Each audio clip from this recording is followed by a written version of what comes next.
Hi, sorry about that. Facebook is right now, their AI is going through all my comments, and if I say, like someone said, I want to privately message you videos, and they said, I said no, you can't DM me with videos, and it's just removing my comments. And someone else asked for my email. I gave my email. I can't solicit with email. I mean, whatever. So it's cutting out my lives. Anyway, here I am. Hi, Dorota. Boy, do we have floods here or what? I hope you didn't have bad water. So the question is, why can't my baby put their head down in tummy time? And I apologize because I don't see the videos sometimes in the feed. The baby at 4.5 months should be in airplane pose. They get a pubic bone strike. They're up on their pelvis. And they should be midlining and crossing midline at this stage, right?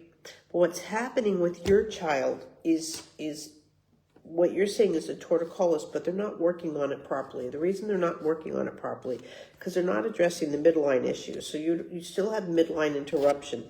And so he's like this, and it's the balance feature. So he's using way too much. It's almost like he's going in for a dive. And in this position, I can't put my head down.